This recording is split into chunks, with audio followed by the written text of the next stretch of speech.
Roald Dahl's Matilda, Chapter 10, Throwing the Hammer. The nice thing about Matilda was that if you had met her casually and talked to her, you would have thought she was a perfectly normal 5.5-year-old child. She displayed almost no outward signs of her brilliance, and she never showed off. "This is a very sensible and quiet little girl," you would have said to yourself. And unless for some reason you had started a discussion with her about literature or mathematics, you would never have known the extent of her brain power. It was therefore easy for Matilda to make friends with other children. All those in her class liked her. They knew, of course, that she was clever, because they had heard her being questioned by Miss Honey on the first day of term. And they knew also that she was allowed to sit quietly with a book during lessons and not pay attention to the teacher. But children of their age do not search deeply for reasons. They are far too wrapped up in their own small struggles to worry overmuch about what others are doing and why. Among Matilda's newfound friends was the girl called Lavender.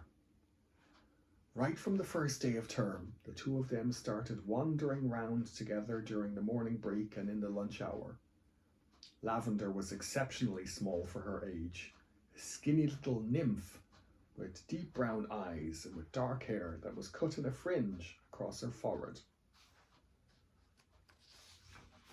Matilda liked her because she was gutsy and adventurous. She liked Matilda for exactly the same reasons. Before the first week of term was up, awesome tales about the headmistress, Miss Trunchbull, began to filter through to the newcomers. Matilda and Lavender, standing in a corner of the playground during morning break on the third day, were approached by a rugged 10-year-old with a boil on her nose called Hortensia. "New scum, I suppose," Hortensia said to them, looking down from her great height. She was eating from an extra-large bag of potato crisps and digging the stuff out in handfuls. "Welcome to Borstal," she added, spraying bits of crisp out of her mouth like snowflakes. The two tiny ones, confronted by this giant, kept a watchful silence. "Have you met the Trunchbull yet?" Hortensia asked. "We've seen her at prayers," Lavender said, "but we haven't met her." "You've got a treat coming to you," Hortensia said. "She hates very small children. She therefore loathes the bottom class and everyone in it. She thinks 5-year-olds are grubs that haven't yet hatched out." In went another fistful of crisps, and when she spoke again, out sprayed the crumbs. "If you survive your first year, you may just manage to live through the rest of your time here, but many don't survive. They get carried out on stretchers, screaming. I've seen it often." Hortensia paused to observe the effect these remarks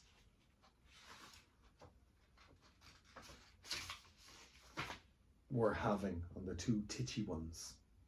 Not very much. They seemed pretty cool. So the large one decided to regale them with further information. "I suppose you know the Trunchbull has a lock-up cupboard in her private quarters called the Chokey. Have you heard about the Chokey?" Matilda and Lavender shook their heads and continued to gaze up at the giant.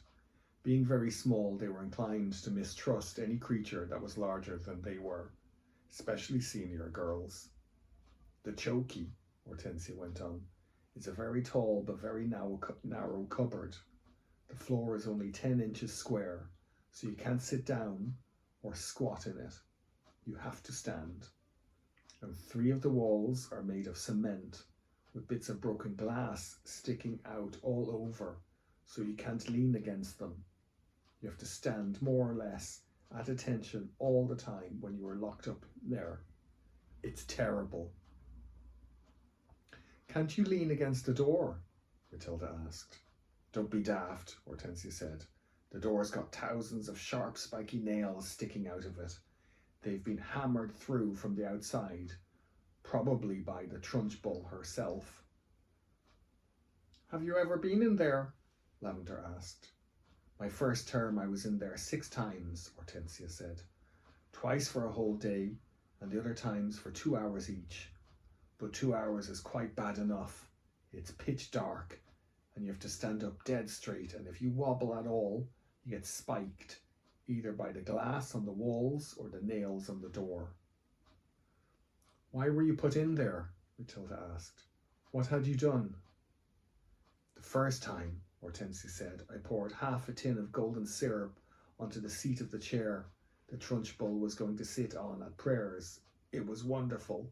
When she lowered herself into the chair, there was a loud squelching noise similar to that made by a hippopotamus when lowering its foot into the mud on the banks of the Limpopo River. But you're too small and stupid to have read the Just So stories, aren't you? I've read them, Matilda said. You're a liar, Hortensia said amiably. You can't even read yet. But no matter. Oh, you're a liar, Hortensia said amiably. You can't even read yet, but no matter. So when the Trunchbull sat down on the golden syrup, the squelch was beautiful, and when she jumped up again, the chair sort of stuck to the seat of those awful green breeches she wears and came up with her for a few seconds until the thick syrup slowly came unstuck. Then she clasped her hands to the seat of her breeches, and both hands got covered in the muck. You should have heard her bellow. But how did she know it was you? Lavender asked. A little squirt called Ollie Bogwhistle sneaked on me, Hortensia said. I knocked his front teeth out. And the Trunchbull put you in the chokey for the whole day? Matilda asked, gulping. All day long, Hortensia said. I was off my rocker when she let me out. I was babbling like an idiot. What were the other things you did to get put in the chokey? Lavender asked. Oh, I can't remember them all now, Hortensia said. She spoke with the air of an old warrior who had been in so many battles that bravery had become commonplace. It's all so long ago, she added, stuffing more crisps into her mouth. Ah yes, I can remember one. Here's what happened. I chose a time when I knew the Trunchbull was out of the way, teaching the 6th formers, and I put up my hand and asked to go to the bogs. But instead of going there, I sneaked into the Trunchbull's room. And after a speedy search, I found a drawer where she kept all her gym knickers. Go on, Matilda said, spellbound. What happened next? I had sent away by post, you see, for this very powerful itching powder, Hortensia said. It cost 50 pence a packet and was called the Skin Scorcher. The label said it was made from the powdered teeth of deadly snakes, and it was guaranteed to raise welts the size of walnuts on your skin. So I sprinkled this stuff inside every pair of knickers in the drawer, and then folded them all up again carefully. Hortensia paused to cram more crisps into her mouth. Did it work? Lavender asked. Well, Hortensia said, a few days later during the prayers, the Trunchbull suddenly started scratching herself like mad down below. Aha, I said to myself, here we go. She's changed for gym already. It was pretty wonderful to be sitting there watching it all, knowing that I was the only person in the whole school who realised exactly what was going on inside the Trunchbull's pants. And I felt safe too. I knew I couldn't be caught. Then the scratching got worse. She couldn't stop. She must have thought she had a wasp's nest down there. And then, right in the middle of the Lord's Prayer, she leapt up and grabbed her bottom and rushed out of the room. But Matilda and Lavender were enthralled. It was quite clear to them that they were at this moment standing in the presence of a master. Here was somebody who had brought the art of skullduggery to the highest point of perfection. Somebody, moreover, who was willing to risk life and limb in pursuit of her calling. They gazed in wonder at this goddess, and suddenly even the boil on her nose was no longer a blemish, but a badge of courage. But how did she catch you that time? Lavender asked, breathless with wonder. She didn't, Hortensia said, but I got a day in the chokey just the same. Why? They both asked. The Trunchbull, Hortensia said, has a nasty habit of guessing. When she doesn't know who the culprit is, she makes a guess at it, and the trouble is she's often right. I was the prime suspect this time because of the golden syrup job, and although I knew she didn't have any proof, nothing I said made any difference. I kept shouting, "How could I have done it, Miss Trunchbull? I didn't even know you kept any spare knickers at school. I don't even know what itching powder is. I've never heard of it." But the line didn't help me, in spite of the great performance I put on. The Trunchbull simply grabbed me by one ear and rushed me to the chokey at the double and threw me inside and locked the door. That was my second all-day stretch. It was absolute torture. I was spiked and cut all over when I came out. It's like a war, Matilda said, overawed. You're darn right it's like a war, Hortensia cried. And the casualties are terrific. We are the Crusaders, the gallant army fighting for our lives with hardly any weapons at all. And the Trunchbull is the Prince of Darkness, the foul serpent, the fiery dragon with all the weapons at her command. It's a tough life. We all try to support each other. You can rely on us, Lavender said, making her height of 3 feet 2 inches stretch as tall as possible. No, I can't, Hortensia said. You're only shrimps, but you never know. We might find a use for you one day in some undercover job. Tell us a little bit more about what she does, Matilda said. Please do. I mustn't frighten you before you've been in here a week, Hortensia said. You won't, Lavender said. We may be small, but we're quite tough. Listen to this then, Hortensia said. Only yesterday the Trunchbull caught a boy called Julius Rotwinkle eating licorice, all sorts, during the scripture lesson, and she simply picked him up by one arm and flung him clear out of the open classroom window. Our classroom is 1 floor up, and we saw Julius Rotwinkle go sailing out over the garden like a frisbee and landing in a thump in the middle of the lettuces. Then the Trunchbull turned to us and said, "From now on, anyone caught eating in class goes straight out the window." Did this Julius Rotwinkle break any bones? Lavender asked. Only a few, Hortensia said. You've got to remember that the Trunchbull once threw the hammer for Britain in the Olympics, so she's very proud of her right arm. What's throwing the hammer? Lavender asked. The hammer, Hortensia said, is actually a ruddy great cannonball on the end of a long bit of wire, and the thrower whisks it round and round his or her head faster and faster, and then lets it go. You have to be terrifically strong. The Trunchbull will throw anything around just to keep her arm in, especially children. Good heavens, Lavender said. I once heard her say, Hortensia went on, that a large boy is about the same weight as an Olympic hammer, and therefore he's very useful for practicing with. At that point, something strange happened. The playground, which up to then had been filled with shrieks and the shouting of children at play, all at once became silent as the grave. Watch out, Hortensia whispered. Matilda and Lavender glanced round and saw the gigantic figure of Miss Trunchbull advancing through the crowd of boys and girls with menacing strides.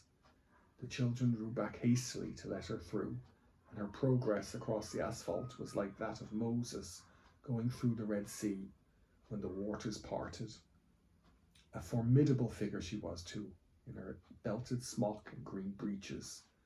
Below the knees, her calf muscles stood out like grapefruits inside her stockings. "Amanda Thripp," she was shouting. "You, Amanda Thripp, come here." "Hold your hats," Hortensia whispered.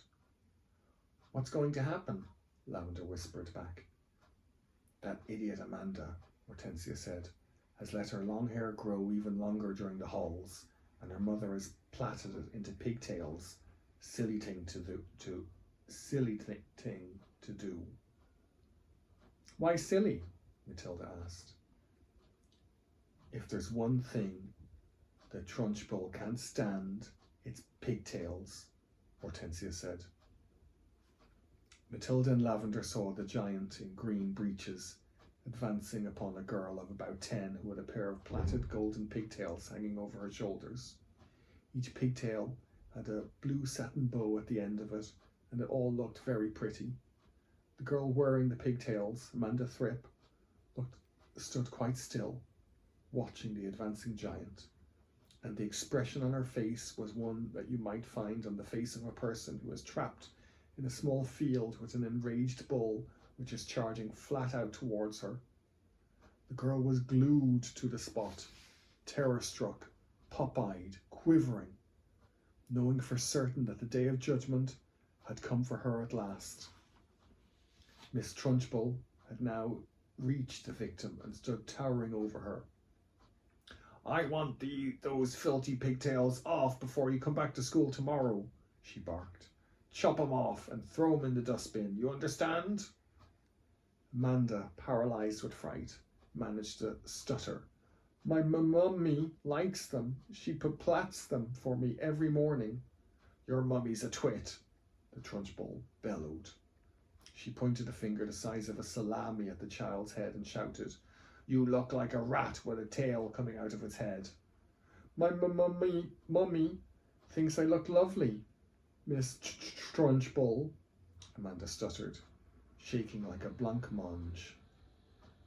"I don't give a tinker's toot about what your mummy thinks," the Trunchbull yelled, and with that she lunged forward and grabbed hold of Amanda's pigtails in her right fist and lifted the girl clear off the ground.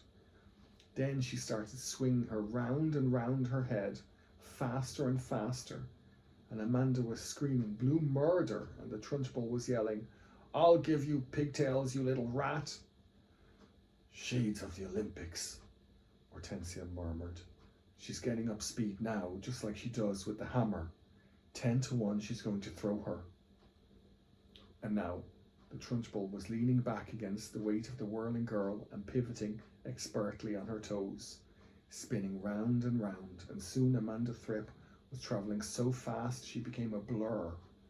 And suddenly, with a mighty grunt, the Trunchbull let go of the pigtails and Amanda went sailing like a rocket right over the wire fence of the playground and high up into the sky. "Well thrown, sir," somebody shouted from across the playground, and Matilda, who was mesmerised by the whole crazy affair, saw Amanda Thripp descending in a long, graceful parabola onto the playing field beyond. She landed on the grass and bounced 3 times, finally coming to rest. Then, amazingly, she sat up. She looked a trifle dazed, and who could blame her? But after a minute or so, she was on her feet again and tottering back towards the playground. The Trunchbull stood in the playground, dusting off her hands. "Not bad," she said, "considering I'm not in strict training. Not bad at all." Then she strode away. "She's mad," Hortensia said. "But don't the parents complain?" Matilda asked. "Would yours?" Hortensia asked. "I know mine wouldn't. She treats the mothers and fathers just the same as the children, and they're all scared to death of her. I'll be seeing you sometime, you two." And with that, she sauntered away.